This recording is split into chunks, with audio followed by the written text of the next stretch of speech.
Welcome to Emilac Online tutorial. Before us is this why question on a function and relation, or you can see function and mapping.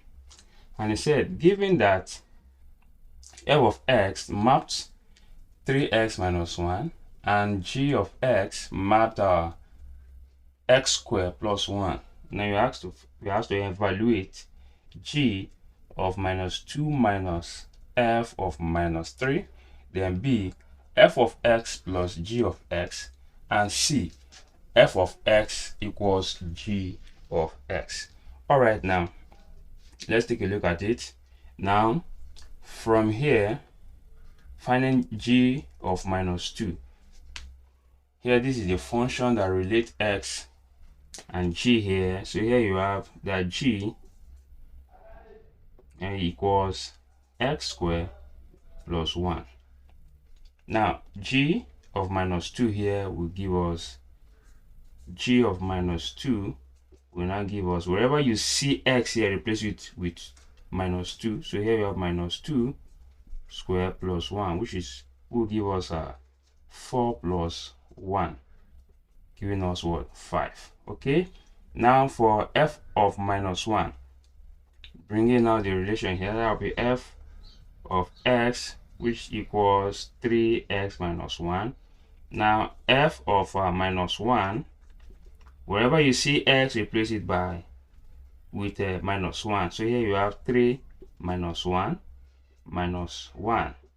Now 3 times minus 1 give us what? Minus 3.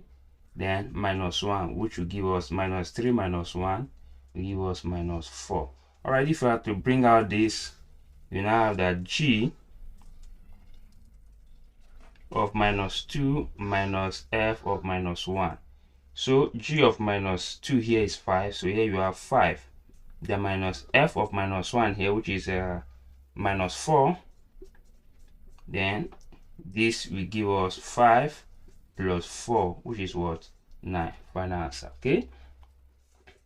Now for the second question, here we have f of x plus g of x. f of x plus g of x. All right, f of x is what? This is the value. Here you have 3x minus 1 plus, now g of x, which is this, we have what? X squared plus 1. All right, what do we do here now? Just collect like terms.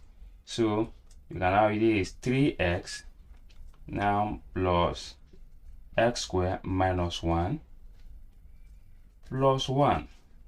All right, minus 1 plus 1 give us 0. So we can still rearrange now plus x squared. So we can rearrange as x squared plus 3x. Okay, so we can actually simplify this further by saying this is all right, so this should be the final answer.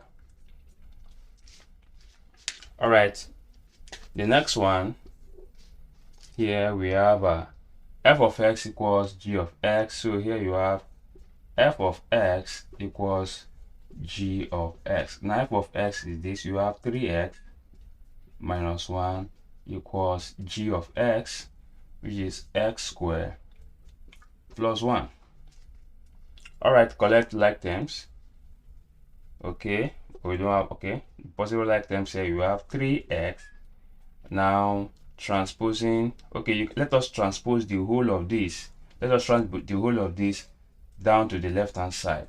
So we have minus 1. Now here you have what? Minus x squared minus 1, all equals to 0. Okay, so with this here we have 3x,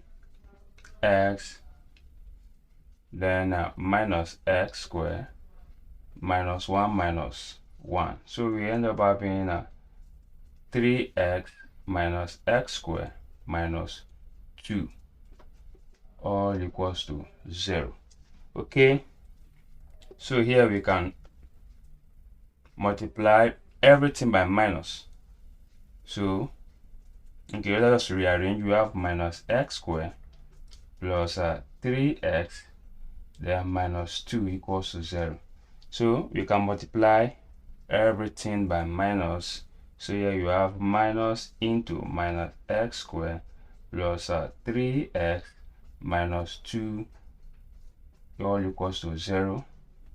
So here you have x squared minus 3x then plus 2 all equals to 0. This times this, minus times this, then minus times this. Alright, so with this now, we can actually tend to factorize this. And by factorizing, so here we have x squared minus 3x plus 2 all equals to 0.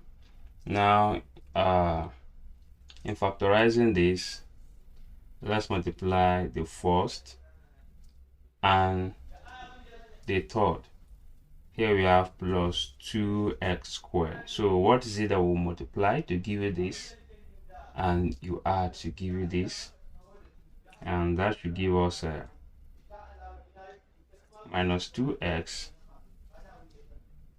minus x. So when we multiply this, we give us this. And when we add, it give you this. So let us replace this by the sum of these two.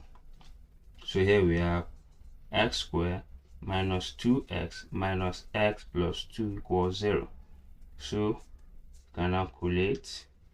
So here, what's the factor here is x minus 2, then minus 1 here is the factor between these two equals to 0. Now this will actually change to minus because of this sign outside here, because we factored out 1. And by factoring out 1, so here we have this negative sign will definitely affect this negative sign here. So changing it back to what? Plus. So what's common here between x and 1? What is common here? We have so here we have x minus 2 and x minus 1 are equals to 0. So x minus 2 equals 0 and x minus 1 equals 0. So here we can now say x equals 2 and x equals 1. All right, this is the final solution to this problem. If you love what I've just done, please subscribe to my YouTube channel and ensure you click on the notification button to be notified of all my videos in chemistry, physics, and mathematics. Thank you and God bless you.